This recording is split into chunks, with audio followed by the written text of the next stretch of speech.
Hi friends, today recipe వచ్చేసి మునక్కాయ tomato curry అండి. చుక్క వాటర్ పోయకుండా ఎంత గ్రేవీగా వస్తుందో చాలా బాగుంటుందండి. నేను చేసిన విధంగా ఒక్కసారి చేయండి, చాలా బాగుంటుంది. ప్రాసెస్లోకి వెళ్ళిపోయి హాయ్ ఫ్రెండ్స్, వెల్కమ్ టు చిన్నాలాగ్స్. చూడండి, ఈరోజు చేసుకున్న రెసిపీ వచ్చేసండి మునక్కాయ టమోటో కర్రీ అండి. వాటర్ వేయకుండా గుజ్జుగా ఎట్లా చేసుకోవాలనేది చూపిస్తానండి. చాలా సింపుల్ ప్రాసెస్లో అయితే చూపిస్తాను. బ్యాచిలర్స్ కూడా చాలా ఈజీగా చేసే విధంగా అయితే చూపిస్తానండి. ఒక్క చుక్క కూడా వాటర్ పోయొద్దండి, చాలా టేస్టీగా ఉంటుంది. చూడండి, ప్రాసెస్లోకి వెళ్ళిపోదాం. చూడండి ఒక వెడల్పుగా ఉన్న ఒక కళాయిని అయితే పెట్టుకున్నానండి. స్టవ్ మీద గ్యాస్ అయితే ఆన్ చేసుకోవాలి. గ్యాస్ అయితే ఆన్ చేస్తానండి. కళాయి హీట్ అవ్వాలి.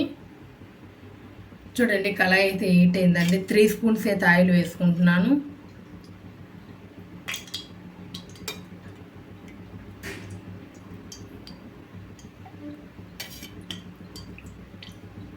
చూడండి, 3 స్పూన్స్ అయితే ఆయిల్ వేసానండి. ఆయిల్ హీట్ అవ్వాలి. చూడండి, ఆయిల్ అయితే హీట్ అయిందండి. కొంచెం ఆవాలు, కొంచెం జీలకర్ర అండి. తాలింపు అయితే వేగిందండి. ఇదిగోండి, మీడియం సైజు 2 ఉల్లిపాయ ముక్కలు ముక్కలుగా కట్ చేసుకున్నాను.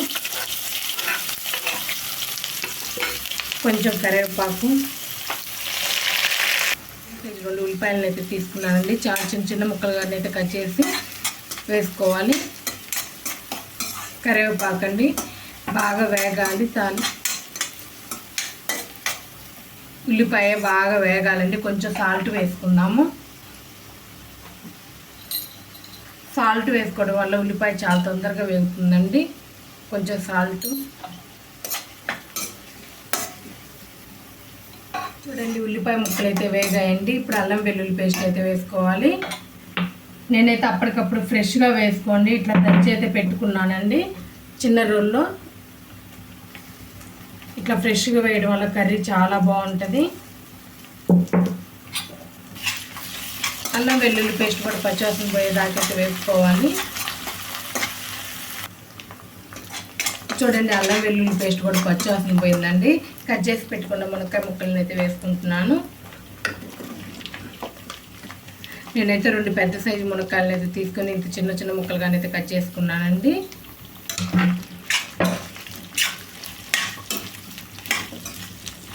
ఒక 2 నిమిషాల పాటు ఆయిల్లో వేయించుకోవాలి.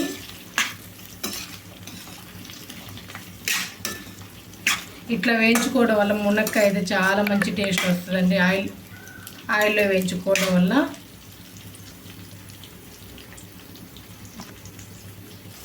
చూడండి, మునక్కాయ ముక్కలు కూడా ఒక 2 నిమిషాల పాటు అయితే వేయించుకున్నామండి ఆయిల్లో. ఇప్పుడు మీడియం సైజు టమాటో ముక్కలను అయితే వేసుకుంటున్నానండి.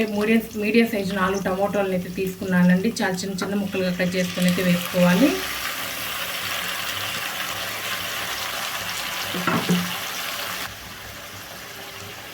చూడండి, బాగా కలుపుకోవాలండి.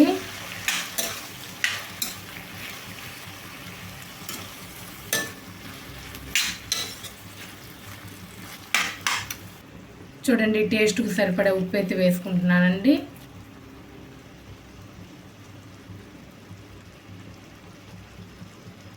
ఇదిగోండి కారం. నేనైతే 1 స్పూన్ కారం అయితే వేసుకున్నాను. టేస్ట్కి సరిపడా వేసుకోండి, కారమైనా ఉప్పైనా. ఒకసారి బాగా కలుపుకోవాలండి. మూత పెట్టి అయితే ఉడికించుకుందాము. మధ్యలో మూత తీస్తానైతే కలుపుకోవాలండి, లేకపోతే అడుగు మాడుతుంది. చూడండి, ఒకసారి అయితే మూత తీసి అయితే చూద్దామండి.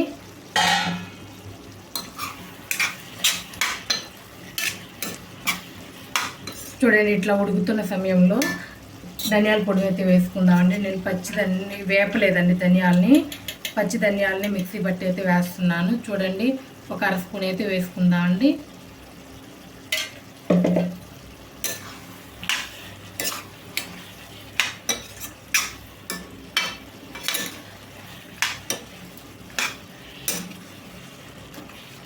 మళ్ళీ తిరిగి మూత పెట్టుకొని అయితే ఉడికించుకుందామండి. చూడండి ఒక్కసారి అయితే మూత తీసి చూద్దామండి. చూడండి ఆల్మోస్ట్ అయితే మన కర్రీ అయితే రెడీ అయిందండి. కొంచెం అయితే గరం మసాలా అయితే వేసుకుందామండి. ఒక హాఫ్ స్పూన్ అయితే వేసుకుందాము. చూడండి గరం మసాలా ఒక్క 2 నిమిషాల పాటు అయితే ఇట్లనే ఉడికించుకుందామండి. చూడండి మన కర్రీ అయితే రెడీ అయిందండి. మునక్కాయ టమోటో కర్రీ అయితే రెడీ అయిందండి. చాలా బాగుంటుందండి. నేను చేసిన విధంగా అయితే చేయండి. చూడండి ఎంత గుజ్జుగా ఎంత చక్కగా తయారైందో, చాలా బాగుంటుందండి. కొంచెం కొత్తిమీర అయితే వేసుకుందాము. చూడండి కొంచెం అయితే కొత్తిమీర అయితే చల్లుకుందామండి. మన మునక్కాయ కర్రీ అయితే మన టమోటో మునక్కాయ కర్రీ అయితే చాలా పర్ఫెక్ట్గానే అయితే రెడీ అయిందండి. నేను చేసిన విధంగా ఒక్కసారి చేయండి, చాలా బాగుంటుంది. నా వీడియో కనుక నచ్చినట్లయితే లైక్ చేయండి, షేర్ చేయండి, కామెంట్ చేయండి. ప్లీజ్ సబ్స్క్రైబ్ చేసుకోండి. Thank you.